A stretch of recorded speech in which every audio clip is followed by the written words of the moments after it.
The following presentation is a continuation of my last video, Epic Adventures and Stunning Photos, my best moments of 2024.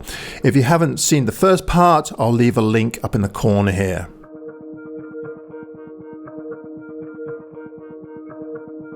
Okay, now this is one of the many images that I took in the mountains this past year. I've really been trying to spend more time in the hills this year because what I'm finding is even though Vancouver Island has lots and lots to photograph on the coast and in the forests, there is a huge portion in the central part of the island that's all mountains. And I'm finding that I'm starting to run out of areas on the island that I haven't photographed before except for the mountains. So I'm trying to spend more time in the mountains. The unfortunate part is that I've left it a little bit late. In that last year, I didn't start until July, August. So hopefully this year I'll start a little bit earlier and try and get in the mountains more. The other thing about the mountains is, of course, it takes a bit of effort. And I'm not getting any younger, but I do try to keep fit.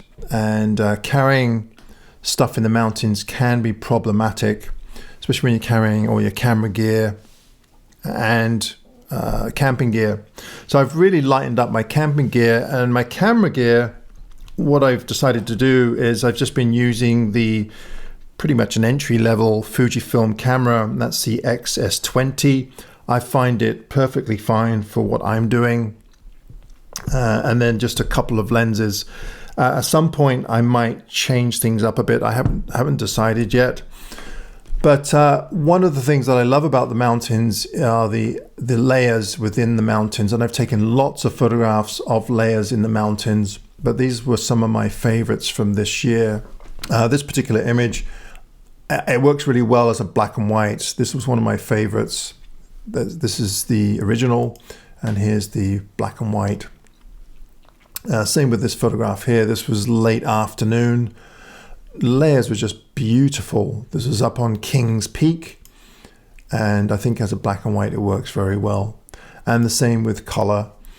This is up on King's Peak. This is the original file, and this is the finished image. And you can see all I've done really is just brighten up the photograph. There is some lens flare in here, but I don't mind it. I don't have a problem with it at all. When I'm taking panos with the Fuji GFX, I usually just take one image. I find that plenty. Plus it has the crop factor in there, so I can just do it very easily. If I'm using the XS20, then I'll do what most people do, and it'll take several images across the board. I think this was 4 or 5 vertical images. So this is the, I guess, raw file or DNG, and this is the final image here. This was an absolutely beautiful morning on King's Peak. This is Elkhorn Mountain, and we had this inversion, so just surrounded by lower clouds and this absolutely incredible peak in front of me. It was one of my most memorable mountain trips in a very long time. So I'm really looking forward to going back up into the mountains. One of the things that I do try to do when I'm going on these trips is keep an eye on the details as well. It's not all just landscape photography, it's just nature photography in general. I love photographing landscapes, but I also really enjoy the close-ups and more abstract views of the world. This was just a little pond that I passed as I was hiking up one of these hills, and I noticed these reeds just lying in the pond. It was a very bright, sunny day, but I loved the reflections that these reeds were making, so I just photographed the reeds lying on top of the pond. And again, I used a case polarizer to get rid of as much of the glare as possible, so you can't see the background. So this is slightly underexposed, but I've more or less exposed it for the actual reeds themselves because they're very, very bright.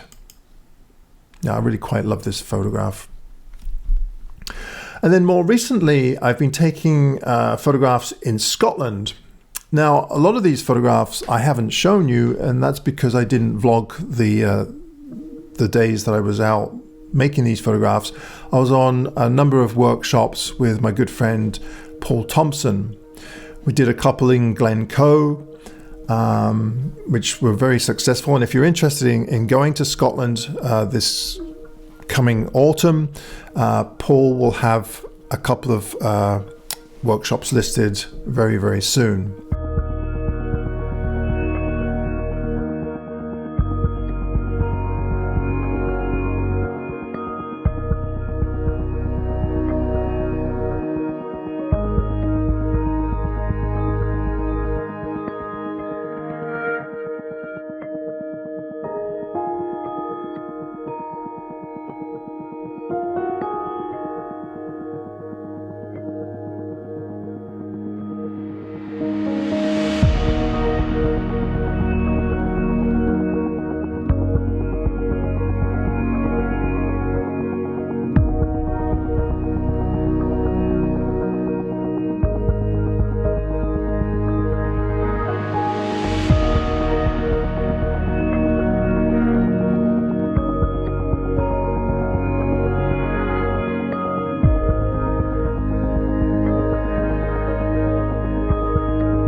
This was an area not far from Paul's house, actually.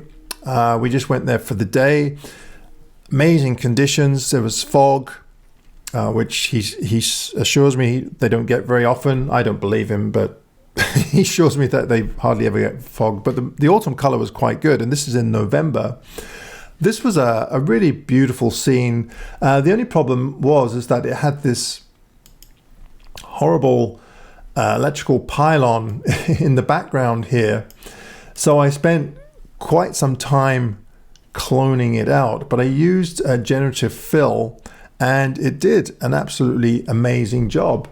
Now there are a couple of areas in there where you can still kind of see it, like in here, but if you didn't know it was there, you probably wouldn't be looking for bits of metal. Like you can see some back in here, and in here, and a little bit in here. But the generative fill did an amazing job, so I'm really quite impressed. So for something like this, give it a try, because it does an awesome job. What I really loved about this scene was just the backlit leaves and then the fog in the background. But obviously there wasn't quite enough fog to get rid of that pylon, so I had to give it a helping hand. Same with this scene here. This was on the east or northeast coast of the UK.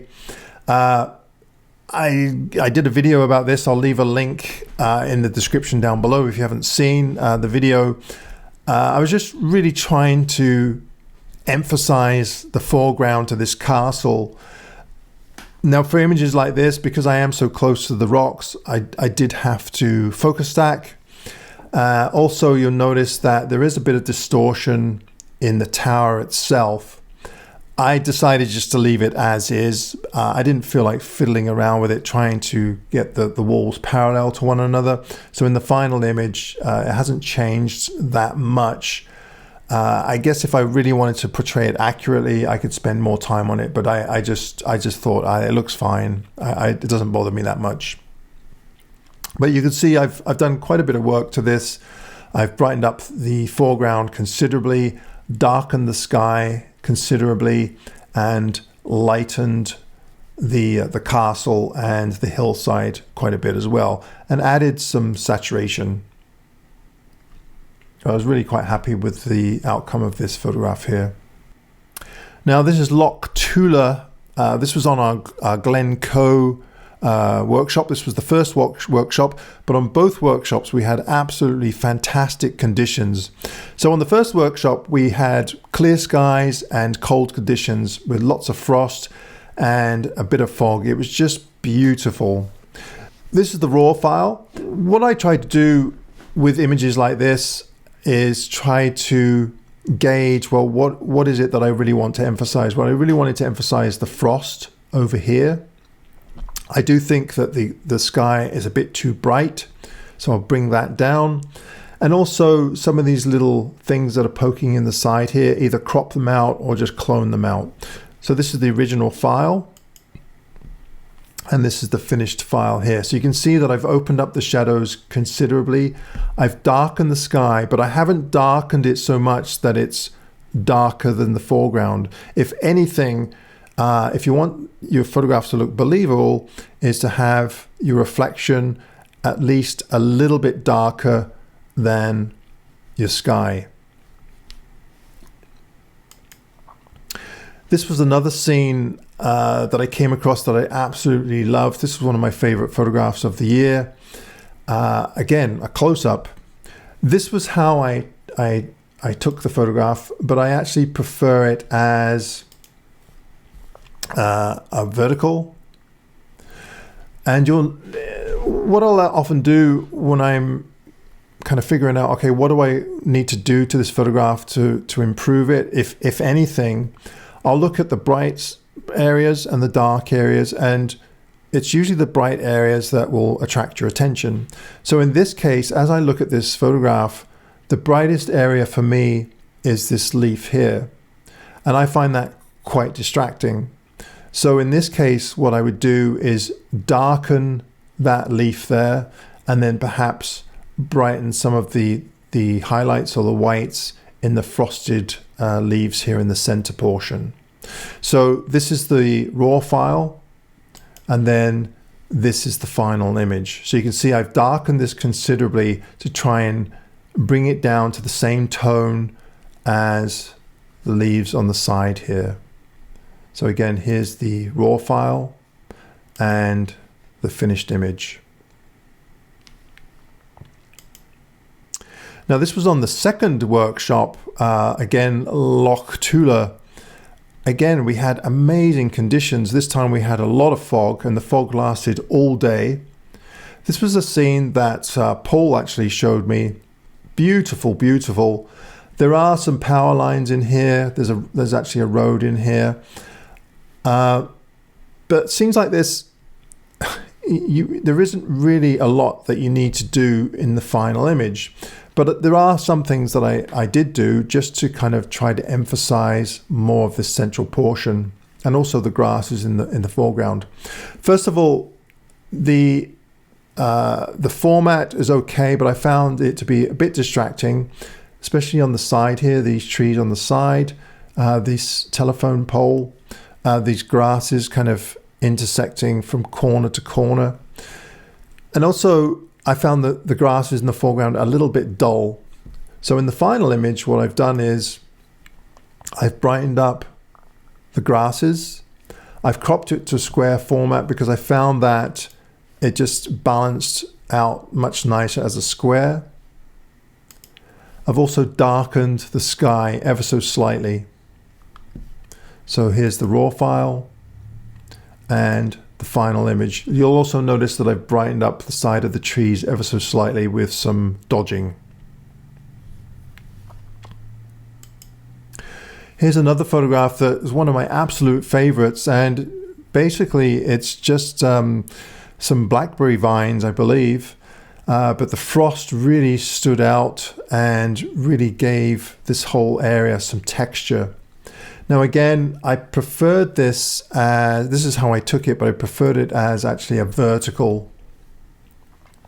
Now there were a couple of things in here that bothered me a little bit, and then perhaps I might have gone overboard with them, but I do like the final image a bit better than the original file. These areas here where there's these black holes, I decided to take a bit of artistic license again and fill those in with more texture. So this is the raw file, and this is the final image here. So I've warmed it up quite a bit, and you'll notice that I've filled in this area here. This area here, I think I decided just to leave it. Yeah. So I've cropped it into a 4x5, I believe, and I've just filled this area in ever so slightly. You notice there's a black hole there, and now there isn't. But the textures in it, I just absolutely love this. They're just beautiful. Beautiful bits of frost coating all of these leaves and such. And then lastly, this was quite funny. We had some really great conditions in the mountains in Glencoe. And what do I decide to photograph but some ice on a puddle in a parking lot? Sometimes, you know, it's whatever inspires you, you should photograph. At that time, the mountains weren't inspiring me that much, so I decided to go for puddles of ice. And this particular one I really loved. Again, this is how I took the photograph. I decided to make it into a vertical. I love this section here. It almost looks like a dolphin of some sort. And again, I did very minimal work on this. I love the angles of the ice here and the circles and all the different patterns in here. And this is the final image here. So basically what I've done is I've brightened up the whites and darkened the darks, more contrast, and brought out some of the blues in the top here, like so.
Once again, thank you ever so much for watching this video. I hope you enjoyed it. If you did, please be sure to leave a thumbs up. That's always appreciated. If you're looking for more inspiration, why not head on over to my website where you'll find my new book, Land and Light. Until the next video, bye-bye.